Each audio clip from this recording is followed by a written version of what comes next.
सुधांशु जी, इस समय देश में भ्रष्टाचार के खिलाफ बहुत तेजी से जांच का अभियान चल रहा है। कल प्रधानमंत्री ने भी पार्टी मुख्यालय में इस पर कहा कि ये रुकने वाला नहीं है, हम पर झूठे आरोप लगाए जाएंगे तब भी हम रुकने वाले नहीं। एक सवाल बहुत से लोगों के मन में उठता है कि आखिर ऐसा क्यों है कि जांच एजेंसियों को केवल विपक्ष के नेता मिलते हैं। बीजेपी के किसी नेता के खिलाफ भ्रष्टाचार की जांच क्यों नहीं होती, या ये मानकर सरकार चलती है एजेंसियां कि बीजेपी में भ्रष्टाचार है ही नहीं। देखिए, ये सवाल आजकल बहुत पूछा जा रहा है, तो मैं इस पर बहुत ही टेक्निकल जवाब देता हूं। ये जितनी भी पार्टियां आज भ्रष्टाचार के घेरे में हैं, इन लोगों के कहने का भाव यह है कि 2014 में हमारी सरकार बनने के बाद ये हुआ। मैं विनम्रता से पूछता हूं, इनमें से एक पार्टी का नाम बता दीजिए जिसके पास पिछले 25-30 सालों में भ्रष्टाचार के आरोप में इनके नेताओं ने एजेंसियों की जांच न झेली 2014 से पहले। बताइए, कांग्रेस में कॉमनवेल्थ से लेके कोयले का घोटाला से लेके 2G का घोटाला और मुकदमेबाजी हुई, सुप्रीम कोर्ट में गए, ए राजा जेल चले गए। हम थे क्या तब? मनमोहन सिंह जी के जमाने में केस पैरेड कहा गया, चलिए वो छोड़िए। पीवी नरसिम्हा राव भारत के पहले प्रधानमंत्री थे, जो प्रधानमंत्री पद से हटने के बाद उनको बतौर मुजरिम कोर्ट में खड़ा होना पड़ा भ्रष्टाचार के आरोपों में। राजीव गांधी जी देश के पहले प्रधानमंत्री थे जो सीधे बोफोर्स के मामले में घेरे में आए। ये बताइए, आज ये लोग कहते हैं मुलायम सिंह जी के ऊपर डिस्प्रपोर्शनेट एसेट का केस कब से? 2004 और 5 से। मायावती जी के ऊपर 2005 और 6 से। डीएमके के नेताओं के ऊपर कब? 2007 और 8 थे। और लालू प्रसाद यादव जी 1997 में जेल चले गए थे, 1997 में, और पर्ची फाड़ रहे हैं 2014 के बाद की मोदी जी के ऊपर।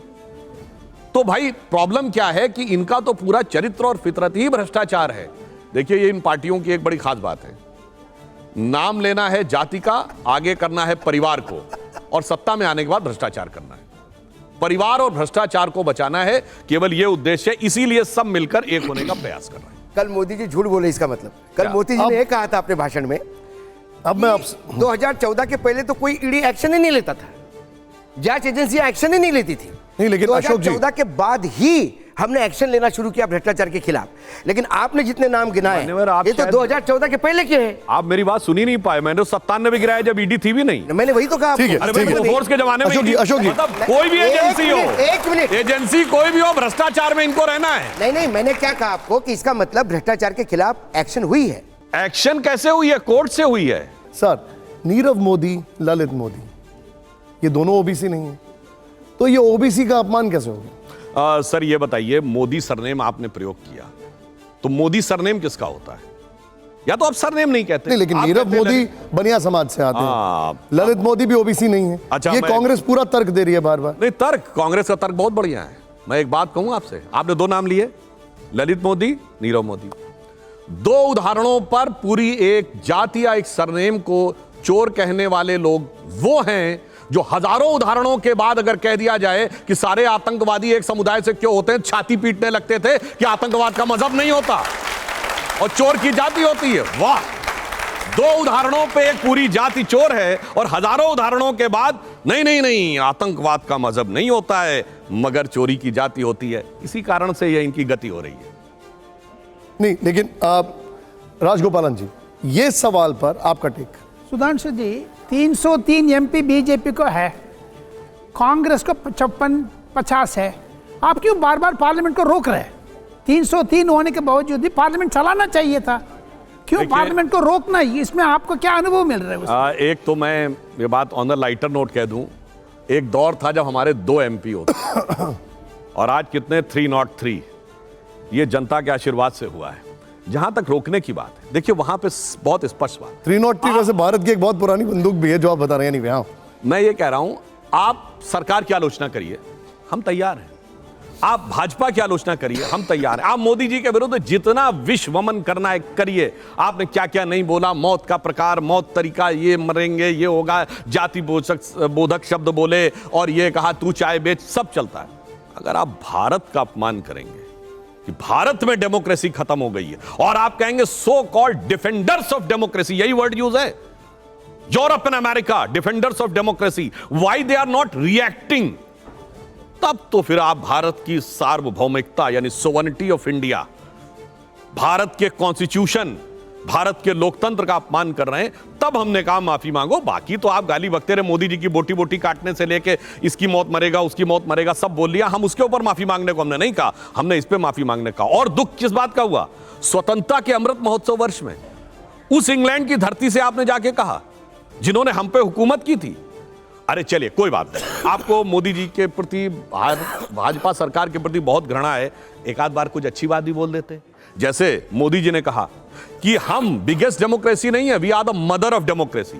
उस इंग्लैंड में जहां खड़े होकर राहुल गांधी ने बोला, वहां कहा जाता ना डेमोक्रेसी शुरुआत कब से हुई? मैग्ना कार्टा 1215 में आया। अरे बोलिए ना, कर्नाटक में अनुभव मंडपम 11वीं शताब्दी से चल रहे थे भगवान बासवन्ना के समय में। ये बोलिए ना, चोल साम्राज्य में बाकायदा इलेक्टेड रिप्रेजेंटेटिव होते थे 10वीं शताब्दी से।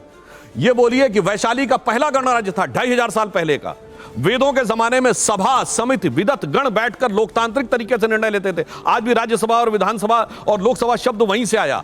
परंतु चलिए, कभी एक बार भी राहुल गांधी ने यह शब्द कभी बोले हो बताइए? यानी भारत की लोकतांत्रिक परंपरा के लिए तो कभी कुछ नहीं बोला। और ऐसा नहीं कांग्रेस नेताओं ने बोला है, प्रणब मुखर्जी जी ने बोला है जी, नरसिम्हा राव जी ने बोले हैं कई बार ये बात, मगर राहुल गांधी जी नहीं बोलते। इसलिए लगता है कि भारत की गौरवशाली परंपरा के बारे में चार बातें बोल के फिर आप कह देते आज हमें लग रहा, हम फिर भी मान लेते कि देश का सम्मान करते हैं। पर जो उन्होंने बोला वो देश के प्रति अवमानना थी, इसलिए उसमें माफी के बगैर कोई चीज संभव नहीं। ठीक है। अब मैं आपको कुछ सुनाना चाहता हूं। प्रियंका गांधी, उनका एक बयान सुनाता हूं, जरा इधर लेके आइए। और उसके ऊपर मैं सुधांशु जी आपसे सवाल पूछूंगा, प्ले ऑन करिए। प्रियंका गांधी का एक सवाल, और स्टूडियो में जरा ऑडियो ऑफ करेगा सुधांशु जी, देखिएगा जरा यहाँ पर। हम उधर आए? नहीं, आप उधर ही बैठिए प्लीज, कोई बात। हाँ, एक आदमी का कितना अपमान करोगे, कितना अपमान करोगे? क्या यही है इस देश की परंपरा? आप परिवारवादी कहते हैं, तो भगवान राम कौन थे? भगवान राम को वनवास में भेजा गया, उन्होंने अपने परिवार अपनी धरती के प्रति अपना धर्म निभाया। क्या भगवान राम परिवारवादी थे? क्या पांडव परिवारवादी थे कि वो अपने परिवार की संस्कारों के लिए लड़े?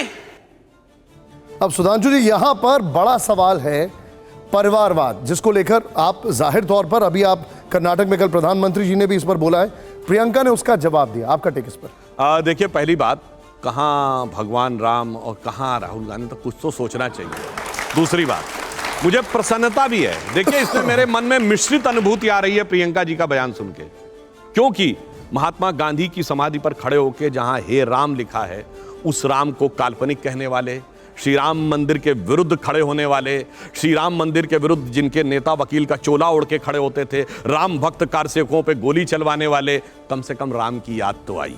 ये मेरे लिए सुखद अनुभूति है। अब परंतु मुझे यह लगता है कि उनके मन में जो भाव आया, शायद भारतीय संस्कृति का उनको पता ही नहीं है। अरे भगवान राम परिवार के लिए थोड़ी थे।